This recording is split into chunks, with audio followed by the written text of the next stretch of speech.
Do you try to intercept bombers, but whenever you do, you end up like this guy? Bruh. And do you need to get good? Well, this video is your chance to do just that. Hey everyone, Tankenstein here. In today's video, I'll be showing you your top 5 easy tips and tricks on how to intercept and destroy bombers better and more efficiently. So, that said, let's get into it. So, to start, for number 1, select your best plane, ammo, and weapons for the mission. Simply put, you cannot expect to be insanely successful in intercepting enemy bombers with most attack planes or even fighters that have a low rate of climb and or simply LMGs. In order to intercept, you'll typically need good speed, acceleration, and a good rate of climb, along with a solid armament, with cannons being strongly preferred. A good example of this is the TA-154. In addition, be aware of both your ammo choices and weapon loadout before going after bombers. This is probably the most important rule for intercepting in War Thunder if you don't care about doing anything else. This will oftentimes determine whether your efforts result in a kill or an assist, or simply nothing at all. First, if you're going for strictly bombers, make sure that you have high explosive ammunition, of which typically comes in cannons, and with ammo belts labeled as air targets or stealth. And if your plane does not have either of these, go for whatever belts have incendiary ammo as the next best thing. 20mm and 30mm cannons will absolutely rip apart bombers, especially if you have the high explosive filled ammo.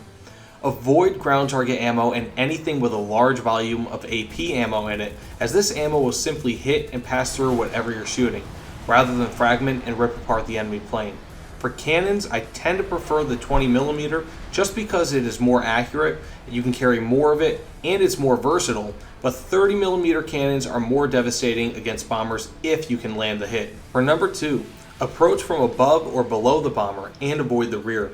This rule is to protect you against the tail gunners typical in bombers. Tail gunners present on the JU-288C and IL-28 will destroy your plane if they hit it once or twice. A good way to avoid this is to gain a sufficient amount of speed and then swoop up towards your enemy, or if you're high up already, to boom and zoom down. The main issue with gaining altitude quickly is that you'll run out of steam quickly, and I would generally not attempt this unless you have a good rate of climb, a good starting speed, and are within 2 kilometers or so from the bomber if you're flying a piston-powered plane. This should typically only be done if you're going in the opposite direction of the bomber. When attacking from below, when you reach your apex, if you continue until you lose all of your speed, you will either stall or be a sitting duck for every enemy that is anywhere near you.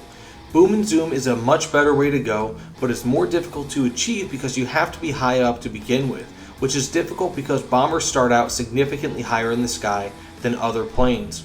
Additionally, you have to make sure to watch your speed because you can easily lose control when diving at a significant angle and eventually end up with wing tear. And for number 3, this one is simple, but I feel something that most people just don't do for whatever reason. Hit the engines and or the wings. These are the best weak spots to hit and will oftentimes result in enemy engine destruction, fires, and or will rip the enemy's wings right off. This is especially true if you have cannons with high explosive filler, as mentioned before. Even if you manage to simply take out an engine or two, or set an enemy on fire, it could easily be all that you need for the bomber to eventually crash by itself.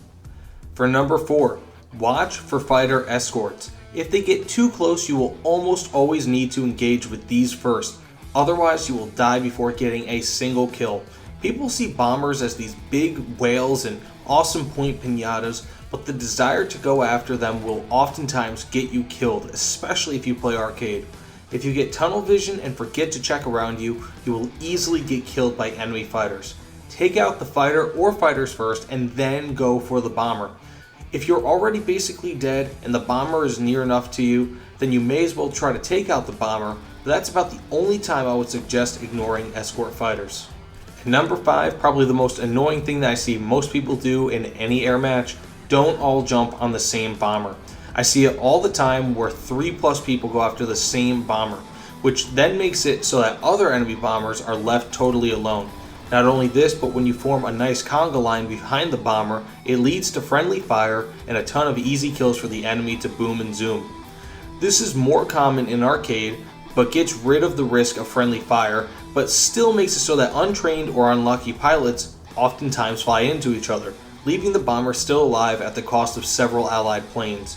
Do your part and break the habit of swarming a single bomber. Everyone goes for them because they are low hanging fruit. Find the tough targets and I guarantee that you will do better in a match and that your win percentage will increase even if it's just by a little. And finally, for an honorable mention tip, create intercept vectors. And what I mean by this is simply, rather than going directly towards the bomber, unless of course he's going directly towards you, try to cut him off before he reaches his target.